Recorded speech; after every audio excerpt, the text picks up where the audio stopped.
Apa kabarnya hari ini? Luar biasa ya. Pertama-tama saya mengucapkan selamat ulang tahun. Ya, tidak mudah loh 22 tahun saudara ya. Terima kasih buat Pak Lukas dan Ibu, seluruh jemaat yang mempercayakan pelayanan ini kepada saya juga. Terima kasih buat Pak Petra, Bu Karla ya, dan semua yang sudah berdoa ya sehingga semua hari ini ada. Saudara, kita percaya bahwa ya 22 tahun bukanlah hal yang mudah, banyak tantangan yang sudah dihadapi. Hari ini ya kita juga tahu Pak Lukas sedang menyampaikan sebuah ya kerinduan Tuhan buat jemaat, yaitu dengan doa dan puasa. Nah, hari ini saya kemarin waktu Pak Lukas sampaikan, kita ada di persekutuan kecil tentang Esther. Tuhan berbicara saudara lewat kitab Esther ini. Coba kita buka bersama. Ya, banyak sekali hal yang Tuhan mau bukakan bagi setiap kita, dan kemenangan, pemulihan, bahkan pembalikan keadaan itu akan terjadi bagi orang-orang yang selalu percaya dan berharap kepada Tuhan. Saudara, kita tahu bersama ya dari kisah Esther. Kalau saya bertanya, apa yang saudara tahu tentang Esther? Apa yang saudara tahu kalau sebut Esther? Puasa 3 hari 3 malam. Ya, puasa itu enak atau tidak? Ya, katanya enggak, ya tidak ya. Ya enak enggak puasa, jujur enggak? Yang enggak puasa itu enak makan. Puasa itu enggak enak, tetapi mendatangkan kuasa dan kemuliaan Tuhan atas hidup kita. Saudara, kisah Esther itu dimulai dari yang setelah saya membaca kemarin tuh Tuhan berbicara banyak ketika Pak Lukas sampaikan, kita ada di persekutuan kecil. Ya, tentang Esther itu ternyata yang kita hanya tahu dia itu berpuasa 3 hari karena bangsanya mau dibunuh. Setelah saya pelajari, saya mendapat banyak hal saudara. Siapa Esther? Esther itu adalah yang dan Mordekai, dia adalah pengasuhnya Esther. Mereka itu orang dari suku Benyamin yang dibuang dalam pembuangan di Babel. Ketika di Babel mereka dibuang, ya namanya orang hidup di pembuangan itu ndak enak saudara. Itu bukan negerinya, ya. Itu bukan tanah airnya. Terpaksa harus hidup di pembuangan, ya, mengalami kesulitan, ya. Saya tahu juga ya seperti saudara hari ini ada di sini pun juga pasti kita merindukan ya tanah air kita. Tidak enak, tetapi ya kalau kita ada di sini tuh berarti kan Tuhan yang menentukan saudara ada di sini ya. Semua harus kita syukuri dan kita percaya Tuhan turut bekerja mendatangkan kebaikan di hidup kita. Amin. Dimanapun kita berada saudara. Lalu ketika satu saat saudara, Ratu Wasti yaitu ratu dari Raja Ahasiweros itu dihukum mati karena dia dipanggil raja dan dia tidak menghadap. Akhirnya Ahasiweros marah sehingga dia menghukum mati ratu istrinya sendiri. Setelah itu raja ini muram ya karena dia ingat-ingat istrinya sekarang gak ada lagi ratu yang dicintai. Lalu anak buah raja itu berikhtiar memiliki sebuah keinginan untuk gimana kalau kita carikan raja istri yang baru supaya dia tidak merenung terus. Ya memang bapak-bapak itu kalau kehilangan istri merenung ya bapak-bapak. Bapak-bapak kehilangan istri sedih enggak? Sedih apa senang bapak-bapak? Ini kayaknya mukanya beda ya. Ngomong sedihnya itu ya haleluya ya. Saya percaya sedih lah ya bapak-bapak. Ya, memang beda laki-laki sama perempuan itu, makanya banyak ya, lebih banyak janda daripada duda. Ketawanya kok sumringah ya. Kenapa saudara? Karena wanita itu tahan, gak menikah lagi dia tahan. Ya tapi laki-laki suruh gak menikah. Ya ada teman saya suaminya meninggal. Tiba-tiba dia menikah. Menikah suaminya jelek banget yang baru ini. Saya bilang sama suami saya, astaga kok dia menikah suaminya jelek begitu ya. Kalau saya sih pilih gak menikah ya. Saya ketemu dia, saya tanya, Bu maaf aja ya Bu, maaf loh ya Bu, maaf loh ya. Ya kita sudah cukup kenal dekat. Maaf ya Bu, aduh Bu ya kenapa kamu nikah lagi cari suami model begitu. Dia bilang gini, soalnya suamiku berpesan Sebelum dia meninggal, dia berpesan, sini kamu. Nanti kamu harus nikah lagi. Tapi cari yang jelek, hitam. Jangan kamu menikah dengan pria yang ganteng. Cari yang paling jelek. Tolong bapak-bapak kalau mau meninggal, tidak usah meninggalkan wasiat yang membuat istrimu menderita ya. Saya bilang, oh itu penyebabnya Bu. Iya, waktu saya menjanda yang datang tuh banyak Bu yang ganteng-ganteng. Tapi pesan almarhum suami saya, cari yang paling jelek. Astagfirullah, subhanallah ya. Saya bilang kalau saya sih Bu pilih enggak menikah. Enggak boleh, suamiku bilang harus menikah supaya enggak diganggu. Ya jadi saya bilang sama suami saya, kalau kau duluan mati jangan berpesan begitu kepada saya. Mending kau bilang saya enggak usah menikah. Oke, saya enggak menikah daripada kau suruh saya menikah tapi cari yang jelek. Ya, istri-istri tolong ya, mau mati-mati aja, enggak usah bikin repot yang hidup. Kenapa ini bicaranya begini ya? Lalu saudara, karena raja ini murung terus, akhirnya mereka berpikir carilah calon istri yang menarik di hati raja. Dikumpulin semua wanita cantik yang ada di negeri itu. Nah Esther itu termasuk wanita yang elok parasnya, cantik banget. Lalu ketika Esther terpilih untuk masuk di dalam pemilihan yang akan menjadi ratu, Mordekai bilang begini, ndak usah kamu ngomong identitasmu. Jangan ngomong kamu orang Yahudi. Ya, karena kita tahu pemerintahan di Babel, ya mereka ndak suka orang Yahudi. Jadi kamu diam-diam aja. Ya, tadi Pak Yoris bilang soal minoritas. Kalau Tuhan beserta, ndak ada yang mustahil, amin. Lalu saudara, akhirnya dimasukkannya lah Esther terpilih. Ternyata dia cantik dan raja berkenan memilih Esther menjadi ratu. Artinya apa saudara? Walaupun kita minoritas, orang biasa, dari orang miskin, Esther itu sudah sebatang kara, dia anak yatim piatu, orang tuanya sudah meninggal. Tidak peduli latar belakang kita seperti apa. Kalau Tuhan mau memilih engkau, dimanapun engkau berada, Tuhan sanggup mengangkat hidup kita. Katakan amin ya.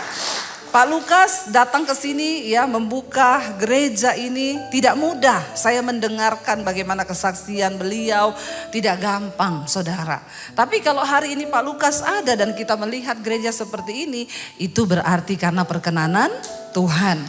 Lalu ceritanya ketika Esther sudah menjadi ratu, tidak seenak-enaknya. Menjadi ratu pun pada zaman itu harus tunggu dipanggil sama raja.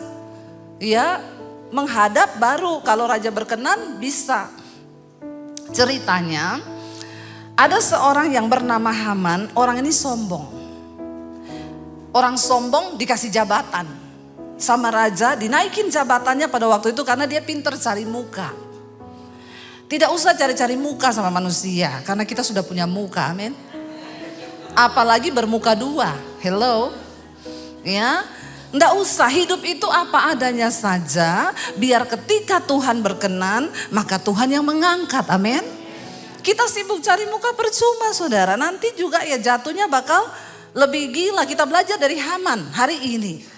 Saudara, Haman ini gila hormat, ya, gila jabatan, dia cari muka terus sama raja dan berhasil. Ketika dia dinaikin jabatannya menjadi orang kepercayaan raja, wah dia saudara raja bilang semua orang harus menghormati Haman. Ketika Haman memasuki istana, semua orang menunduk kepada dia, berlutut lalu menyembah dia. Tapi Mordekai tidak mau menyembah. Lalu ketika Haman melihat Mordekai tidak menyembah, dia menjadi marah. Orang kalau sombong, ya tukang cari muka, kepengen jabatan, waktu dia tidak mengalami seperti yang dia mau, marah dia. Cuma enggak dihormati marah. Ya, cuma enggak dihormati loh. Semua menunduk, Mordekai enggak menunduk, dia marah saudara. Ya, ini persoalan diri manusia memang. Ya, makanya kita ini harus berdoa supaya Tuhan membentuk karakter kita. Ya, ketika kita ini, kenapa perceraian terjadi dalam rumah tangga? Karena saya percaya saudara, segala sesuatu terjadi perpecahan karena sesuatu terjadi di luar kemauan kita. Istri itu maunya begini. Ya suami, kalau aku pulang kamu tuh begini sama saya tuh harus begini. Suami juga ngomong, ya kamu itu harus begini. Semua egonya kita yang dituntut, pengen di ngertiin, pengen diginiin. Capek nggak saudara? Ya capek. Makanya saya dulu pernah konseling, ada ibu-ibu, Bu Debi. Saya mau cerai sama suami saya. Kenapa? Dia lebih cinta sama anjingnya daripada sama saya. Itu dogi Bu, disayang tiap hari. Dia tiap pulang kantor Bu, nggak masuk rumah, belok dulu ke kandang dogi. Lama setengah jam. Saya tunggu dia masuk rumah, nggak masuk-masuk Bu. Dia bercanda sama dogi. Maaf ya Bu Debi, sampai saya terpikir loh, saya mau racun itu doginya. Gara-gara tidak dapat perhatian. Saya bilang gini, Bu, saya pikir dulu Bu, begini Bu. Kalau ibu racun doginya, ibu berdosa. Karena saya juga ini pencinta dogi Bu. Jadi begini ibu, lebih baik ibu harus belajar dari dogi. Ya bener toh. Kenapa suamimu pulang langsung belok ke kandang dogi? Padahal ada istri menunggu dalam rumah. Ibu perhatikan Bu, saya ini juga punya dogi Bu. Saya baru mobil saya bunyi di depan, itu dogi sudah lihat di horden jendela, sudah lompat-lompat saudara. Ya, saya masuk, wih dia peluk, dia naik ke pangkuan saya. Coba ibu lakukan seperti itu.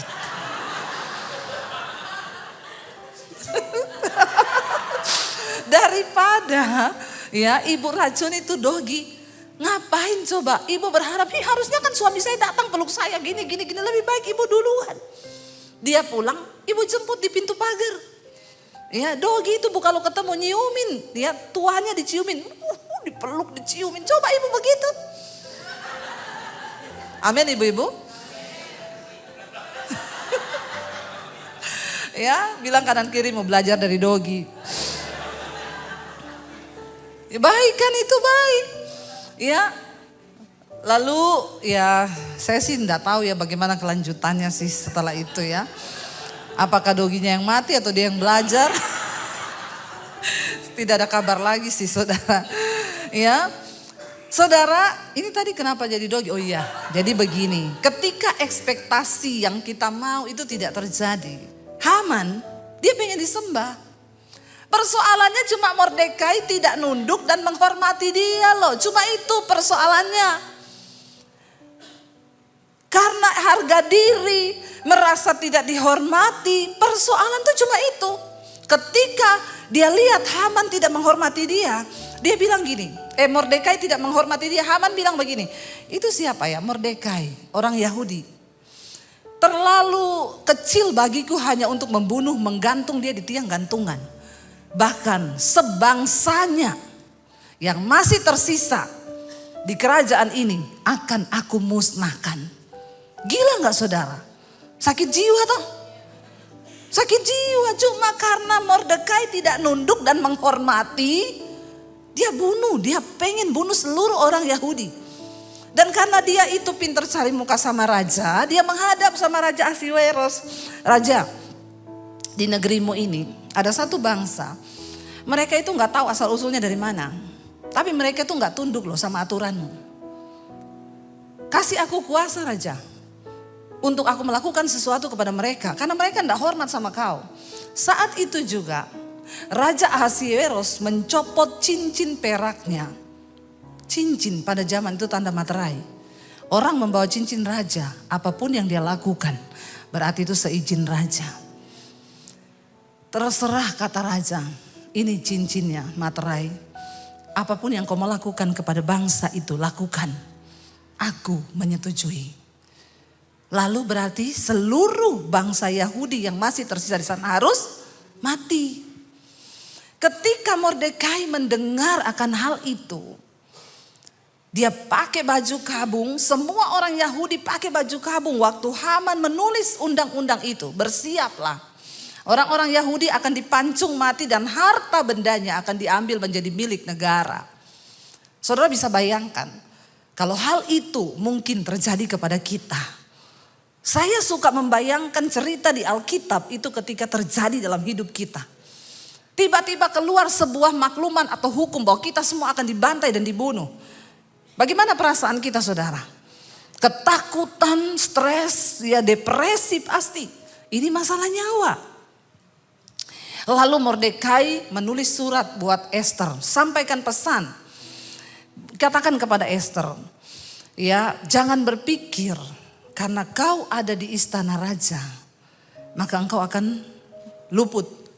Coba kita buka dulu saudara, nanti saudara pikir saya cuma cerita-cerita toh nggak ada ayatnya ya. Harus dibaca nih biar tahu saudara ya. Mari kita lihat dulu Esther pasal 3 ayat yang ke-5 sampai ayat yang ke-6. Esther 3 ayat 5 sampai 6. Di sana dikatakan begini saudara. Esther 3 ayat 5 sampai 6. Ketika Haman melihat bahwa Mordekai tidak berlutut dan sujud kepadanya, maka apa? Sangat panaslah hati Haman. Tetapi ia menganggap dirinya terlalu hina untuk membunuh hanya Mordekai saja. Karena orang telah memberitahukan kepadanya kebangsaan Mordekai itu, dia orang Yahudi. Jadi Haman mencari ikhtiar memunahkan semua orang Yahudi, yakni bangsa Mordekai itu di seluruh kerajaan Ahasiweros. Ya, cuma gara-gara gila hormat. Kita ini tidak pernah tahu saudara, masalah apa yang ada di depan kita tidak tahu loh. Karena bayangkan, cuma gara-gara gila hormat, satu bangsa akan dimusnahkan loh. Ini kan masalah yang serius. Hanya karena dari seorang pribadi yang kebetulan punya kedudukan dan dekat dengan raja. Saudara, kita nggak tahu loh. Mungkin masalah-masalah yang terjadi dalam hidup kita itu sebenarnya bagi kita, aduh, tadinya itu hal sepele, tapi kenapa bisa menjadi besar? Ya, dan akhirnya ayat kita lompat ayat yang ke Esther pasal 4 ayat 11 sampai 13. Esther 4 ayat 11 sampai 13. Semua pegawai raja serta penduduk daerah-daerah kerajaan mengetahui bahwa bagi setiap laki-laki atau perempuan yang menghadap raja di pelataran dalam dengan tiada dipanggil hanya berlaku satu undang-undang, yakni hukuman mati. Hanya orang yang kepadanya raja mengulurkan tongkat emas yang dapat tetap hidup, dan aku selama 30 hari ini tidak dipanggil menghadap raja. Waktu Mordekai itu ngomong ke Esther, kasih tahu Esther, ya dia juga orang Yahudi loh. Lalu Esther bilang, kamu tahu kan orang itu kalau nggak dipanggil menghadap raja nggak bisa. Ya, apalagi kalau raja tidak mengulurkan tongkat emasnya, maka yang ada harus mati di penggal kepalanya. Walaupun aku ini istri, tapi sudah 30 hari ini, sudah 1 bulan aku ini tidak dipanggil-panggil. Ya, makanya saya nggak mau jadi istri raja. Mau ketemu suami aja angel ya. Bayangkan loh, kalau dipanggil, tidak dipanggil mati.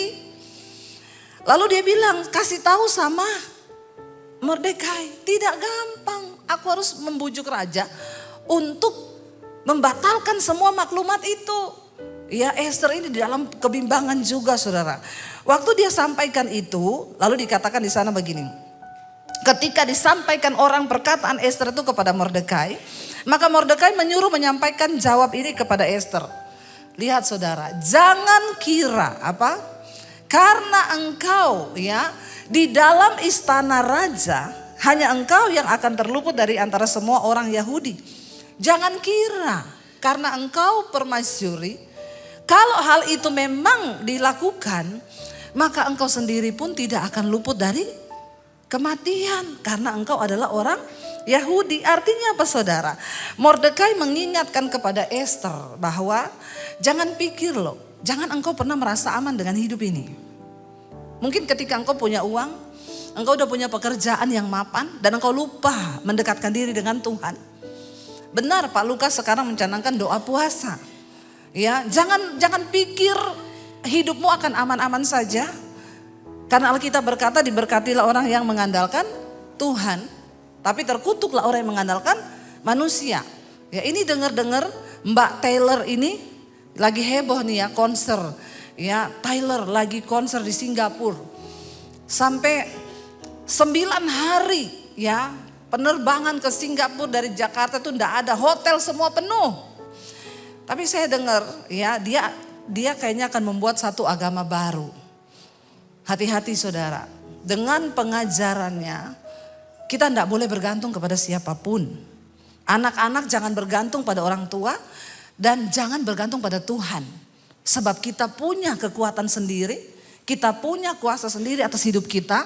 Jangan bergantung kepada siapapun. Ini pengajaran, ini doktrin, ini salah satu hal yang sangat mendukakan Tuhan. Karena Alkitab berkata, terkutuklah orang yang mengandalkan kekuatannya sendiri, yang mengandalkan sesama manusia. Tapi diberkatilah orang yang mengandalkan Tuhan. Hati-hati saudara, sekarang setan masuk lewat idola-idola. Ya, jangan mengidolakan sesuatu lebih dari Tuhan. Ya, saya bilang jangan, apalagi pesan-pesan moral yang disampaikan itu hati-hati loh. Ya, jangan mengandalkan siapapun karena engkau punya kekuatan diri sendiri loh. Alkitab bilang jangan mengandalkan kekuatanmu sendiri sebab terkutuk orang yang mengandalkan Tuhan.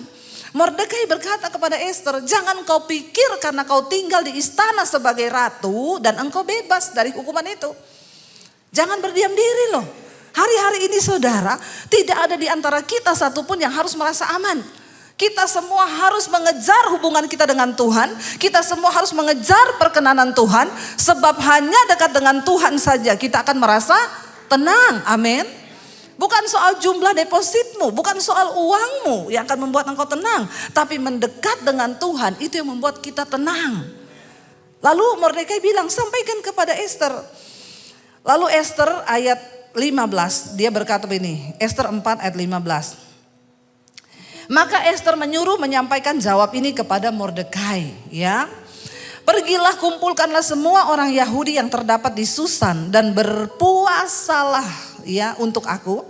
Janganlah makan dan janganlah minum 3 hari lamanya, baik waktu malam, baik waktu siang. Aku serta dayang-dayangku pun akan berpuasa demikian. Dan kemudian aku akan masuk menghadap raja. Sungguh pun berlawanan dengan undang-undang. Ya, kalau terpaksa aku mati, maka biarlah aku mati. Apa yang sedang Esther cari? Dia tahu dia tidak punya kuasa sebagai ratu untuk melawan undang-undang. Dia tahu tidak ada kekuatan apa-apa. Yang dia butuhkan hanyalah perkenanan Tuhan. Dari kitab Esther kita bisa belajar untuk mendapatkan perkenanan, pembalikan keadaan dalam hidup kita. Kita cuma butuh satu hal, yaitu perkenanan Tuhan.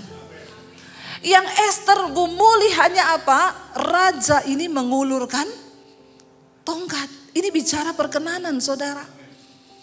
Kalau hati raja berkenan, maka apapun yang dia minta pasti akan diberikan.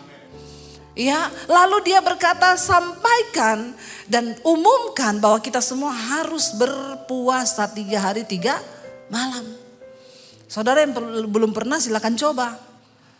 Saya pernah melakukan puasa 3 hari 3 malam. Waktu itu ada satu orang itu datang kepada saya, ibu-ibu, dia bilang gini, Bu, waktu itu saya belum Bu ya, dia panggil Debbie, ya kenapa? Suamiku mau santet kau. Kenapa? Ya dia tersinggung, dia gak suka sama kamu. Dan memang suami saya itu dia bilang, itu di kamarnya itu ada paku-paku, gambar orang bentuk kepala.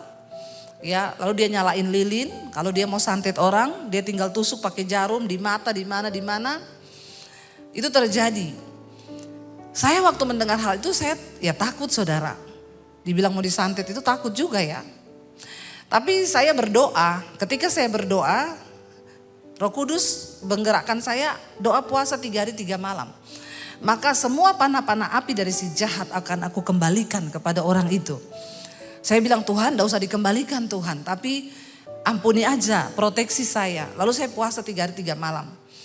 Ya, hari yang kedua itu agak berat saudara. Dan memang 3 hari 3 malam itu keluar bintik-bintik merah seluruh badan ini saudara ya. Ternyata itu racun, bagus saudara ya. Saya puasa ya, hari yang ketiga, hari kedua saya puasa, saya dengar dia kerasukan. Hari yang kedua saya puasa, dia kerasukan. Hari yang ketiga saya puasa, dia panggil saya saudara. Sebelum saya buka puasa, orang itu panggil saya. Dia bilang begini sama saya akui loh kamu, saya akui imanmu. Kenapa Pak? Saya coba kamu dengan ilmu saya, gak bisa masuk. Malah ilmu itu berbalik menyerang saya. Dan akhirnya dia minta saya doain. Waktu saya berdoa buat dia hari itu, dia kerasukan saudara. Ya lalu kita berdoa, kita lepaskan dia. Dari situ saya melihat memang benar, kuasa doa puasa itu dahsyat dan luar biasa. Amin saudara. Ya, Esther tahu akan hal itu. Yang dia butuhkan adalah perkenanan Tuhan. Karena hanya Tuhan yang bisa menjamah hati raja. Apapun persoalan yang kau hadapi hari ini saudara, hanya Tuhan yang sanggup memberikan jalan keluar dan melepaskan kita. Enggak ada satu manusia pun, hanya Tuhan yang sanggup. Akhirnya saudara, Esther berpuasa. Tapi saya tertarik saudara, siapa sebenarnya pribadi Esther ini? Saudara tahu ketika mereka itu dikumpulin untuk menjadi ratu ya. Di Esther pasal yang kedua, kita lihat bersama ayat 12 sampai 13. Esther 2 ayat 12 sampai 13. Tiap-tiap kali seorang gadis mendapat giliran untuk menghadap Raja Ahasiweros, Esther 2 ayat 12. Dan sebelumnya ia dirawat menurut peraturan bagi para perempuan selama 12 bulan. Sebelum menjadi ratu, mereka dirawat dulu selama 12 bulan menurut aturan yang ada semua perempuan. Sebab seluruh waktu itu digunakan untuk pemakaian wangi-wangian, 6 bulan untuk memakai minyak mur, dan 6 bulan lagi untuk memakai minyak kasai serta lain-lain wangi-wangian perempuan. Lalu gadis itu akan masuk menghadap raja. Dan kalau dia dapat perkenanan raja, segala apa yang dimintanya itu akan diberikan kepadanya. Saudara, ternyata untuk mendapatkan perkenanan raja, seorang wanita yang akan menjadi permaisuri itu dilulurin, diwangi-wangiin selama 1 tahun 12 bulan. Dipakein 6 bulan itu minyak mur supaya tidak ada bau badan sedikit pun. Karena kalau dia masuk menghadap raja ada bau keringat. Ini saya bilang bau keringat kok pada ketawa ya. Ya itu raja akan terganggu dan dia tidak akan dapat perkenanan ya. Karena memang bau keringat itu ya enggak enak saudara ya. Tapi ada orang bau keringat dia enggak sadar kalau dia bau keringat. Nah itu yang menakutkan ya. Itu menyiksa orang-orang di sekelilingnya ya. Dia bilang enggak saya enggak bau harum kok.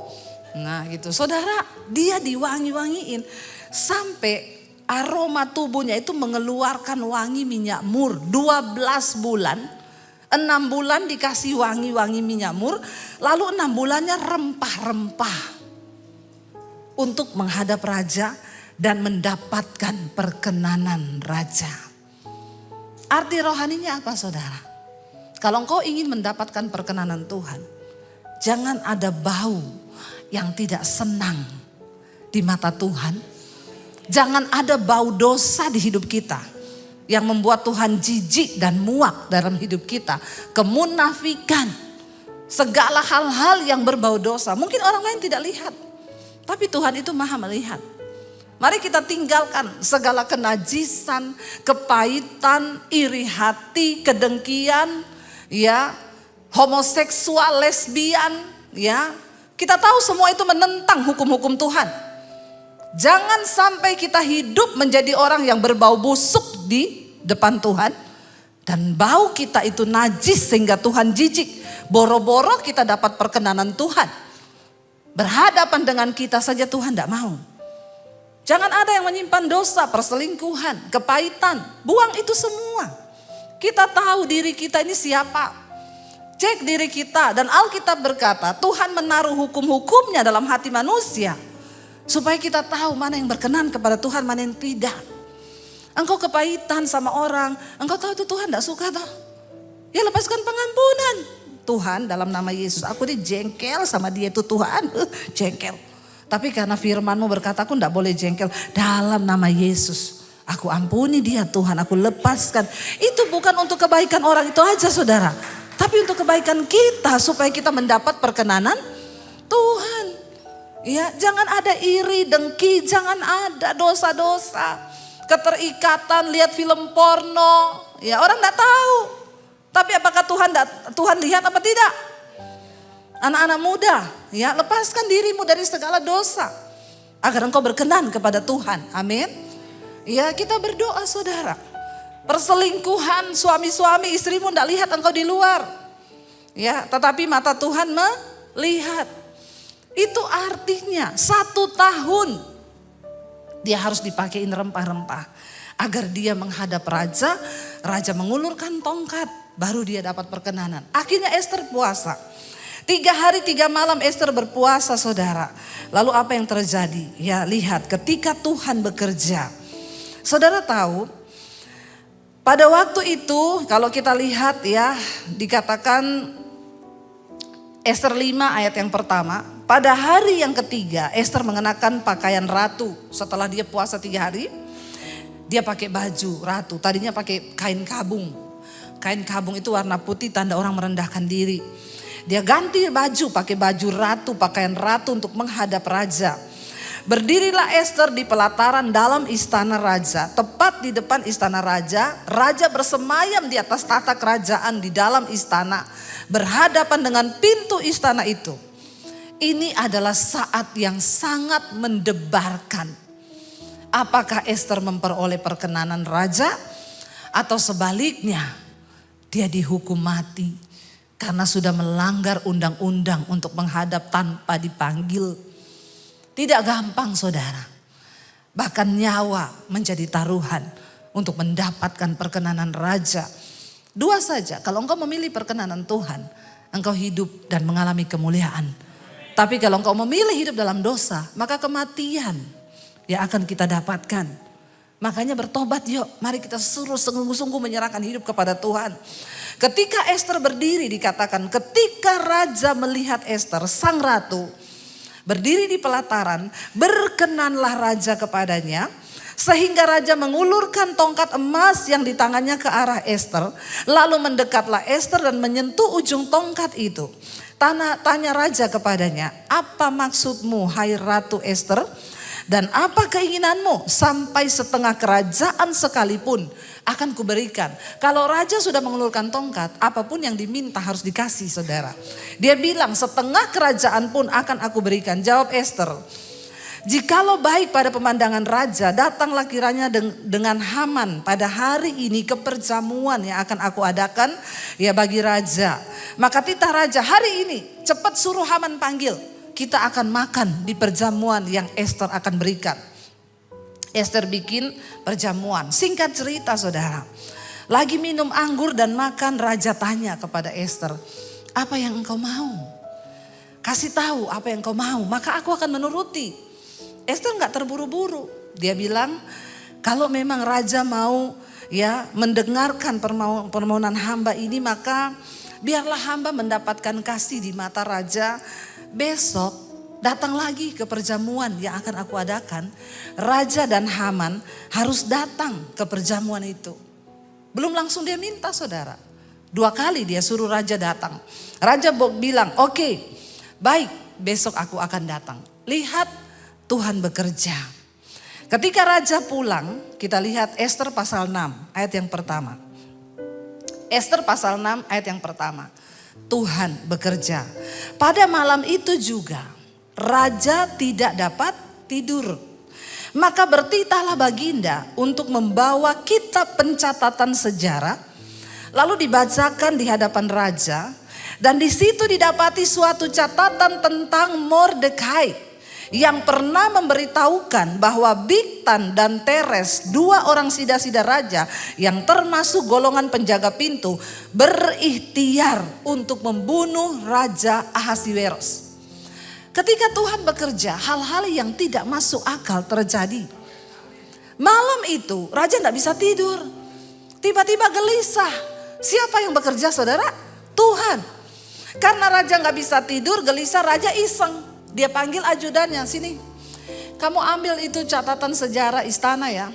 Tolong baca-bacain dong buat aku. Ini sejarah yang sudah terlupa loh. Lalu dibacalah. Pada satu saat ada 2 orang penjaga pintu yang berikhtiar membunuh raja. Kejadian itu terjadi pada tanggal sekian-sekian. Tetapi seorang yang bernama Mordekai menyelamatkan raja dari maksud pembunuhan itu. Cara Tuhan itu kita gak pernah bisa pikir, saudara, amin. Ini kisah yang sudah lama dan tidak pernah diingat. Tapi waktu Tuhan bekerja karena kita mendapatkan perkenanannya, Loh, apa yang tidak mungkin bagi Tuhan? Apa yang tidak masuk akal? Apa yang tidak terpikir? Dan itu terjadi karena Ester berdoa puasa. Amin saudara. Waktu dibacakan raja kaget. Loh, kan raja tidak tahu kalau Haman ini benci kepada Mordekai. Karena Mordekai tidak mau hormat kepada dia. Raja kan tidak tahu kisah itu sampai akhirnya mau dibunuh nih bangsa Yahudi. Raja tidak pernah tahu, tapi Tuhan kalau bekerja dia bongkar sampai ke bawah-bawah, sampai ke hal-hal yang tidak kita pahami dengan logika. Tuhan sanggup turut bekerja untuk mendatangkan kebaikan bagi orang-orang yang berkenan di hatinya. Amin saudara. Lo tiba-tiba saja loh, lalu terbuka, lalu raja bilang, loh ada toh orang yang bernama Mordekai itu. Saudara tahu pada hari itu Haman sudah menyiapkan tiang gantungan untuk Mordekai. 50 hasta tingginya. Tapi Tuhan membalikan keadaan. Dikatakan begini saudara. Ayat berikutnya. Maka bertanyalah raja, kehormatan dan kebesaran seperti apakah yang harus kita anugerahkan kepada Mordekai. Oleh sebab perkara itu. Loh raja teringat, ternyata aku belum pernah kasih penghormatan loh sama dia. Makanya saya bilang gak usah cari muka. Waktu Tuhan tahu kita ini pantas dan layak untuk mendapatkannya. Cara yang ajaib akan Tuhan bukakan saudara, amin. Amin saudara. Dan kalau Tuhan yang bukan, gak ada yang bisa tutup. Mari kita sibuk cari muka sama Tuhan, amin. Daripada sama manusia. Waktu saudara tidak disangka-sangka. Loh saya mau tanya, Mordekai lakukan apa coba? Dia bahkan tidak dapat kesempatan ketemu raja. Dia berdoa puasa bersama-sama dengan orang Yahudi yang lain. Karena mereka dalam tekanan. Karena itu saudara, saya melihat di sini ternyata tekanan itu sering kali membawa kita menemukan hal-hal besar yang sedang Tuhan sediakan bagi setiap orang yang mau sungguh-sungguh mencari dia. Amin. Wow. Haman boleh mereka-rekakan kejahatan. Dalam hatinya Haman, baru ini habis ini mati kau, mati usahamu. Mati semua yang kau buat, mati pekerjaanmu. Ya Tuhan bilang sorry ya. Kalau aku yang bekerja, sorry ya. Maka Tuhan sanggup membalikan keadaan. Saudara tahu tiang gantungan yang disediakan Haman untuk Mordekai. Terakhir dipakai gantung siapa? Haman yang naik di tiang gantungan itu. Orang boleh mereka-rekakan yang jahat buat kita. Tapi waktu engkau mendapat perkenanan Tuhan, segala kemuliaan Tuhan bisa balikan keadaan. Harusnya Haman yang mati. Jadi harus Mordekai yang mati. Jadi Haman. Lalu raja bilang begini. Apa yang harus kita berikan kepada Mordekai? Kehormatan apa? Ternyata dia ini pernah berjasa.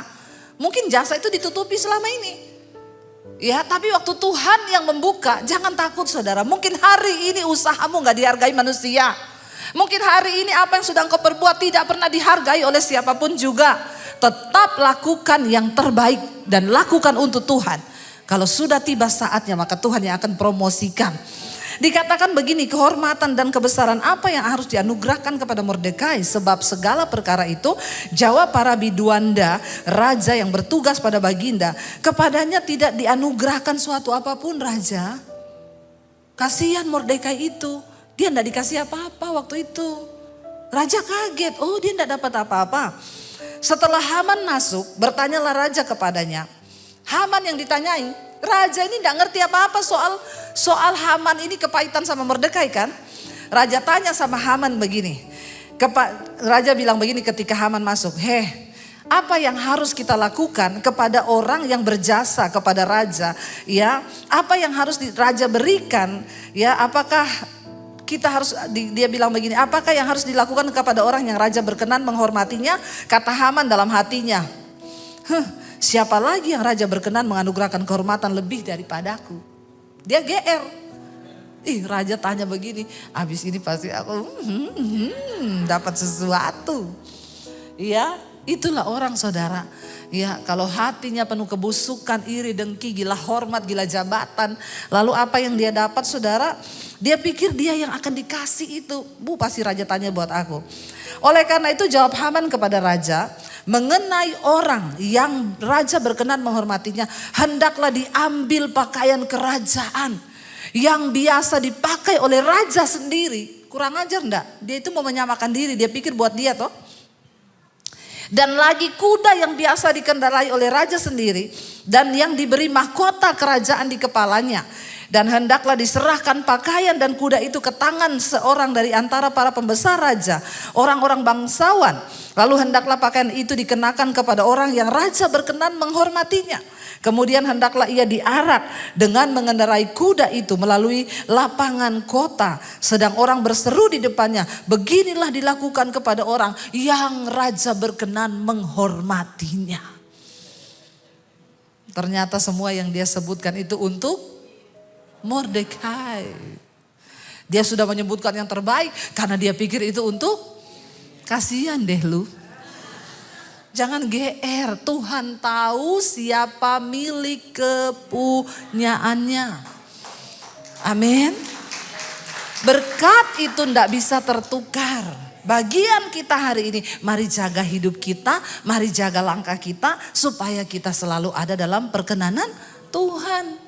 Sehingga kita tahu akhir dari cerita ini, saudara. Ketika Ester mendapatkan perkenanan Tuhan, ketika Ester mendapatkan perkenanan raja, besoknya raja bertanya, apa yang engkau mau? Lalu Ester memberitahukan, batalkan undang-undang yang sudah dibuat itu. Lalu akhir dari cerita kisah ini, Haman mati dibunuh di tiang gantungan yang didirikannya bagi Mordekai. Mordekai diangkat menggantikan posisinya Haman. Ester pun mendapatkan kelegaan. Tuhan sanggup membalikkan keadaan.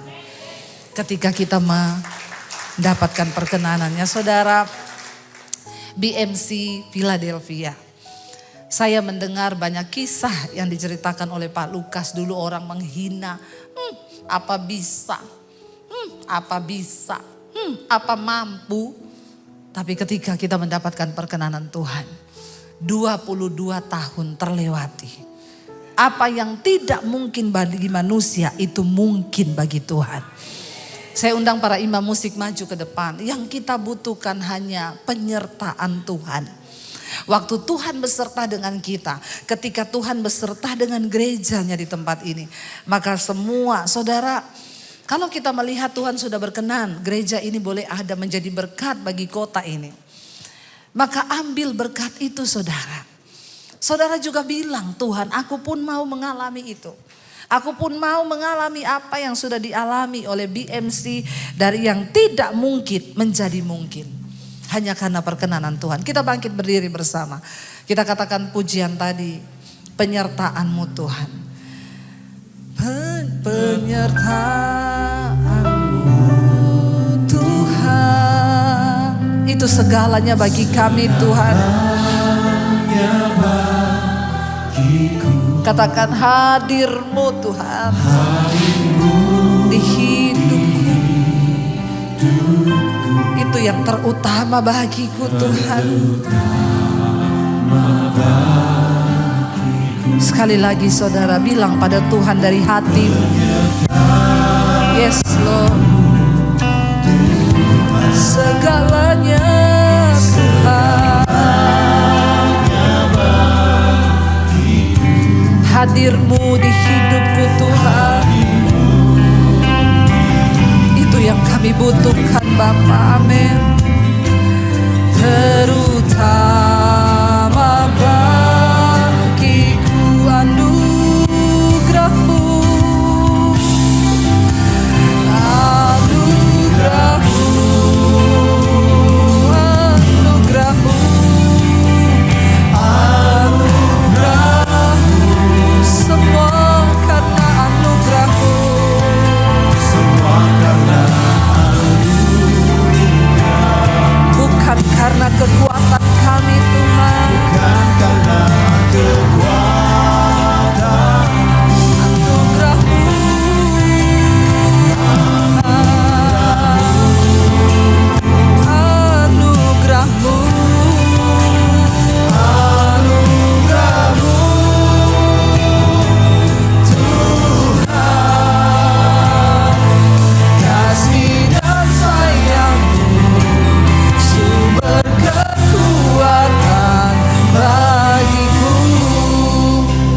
kita tutup mata dalam hadirat Tuhan. Saudara, di atas segala-galanya yang kita butuhkan adalah penyertaan dan perkenanan Tuhan. Bapa, biar kami boleh mendapatkan perkenanan itu Tuhan. Karena kami tahu seberat apapun pergumulan yang kami hadapi, ketika ada perkenanan Tuhan di hidup kami, maka bersama Tuhan kami sanggup melewati semuanya itu Bapa.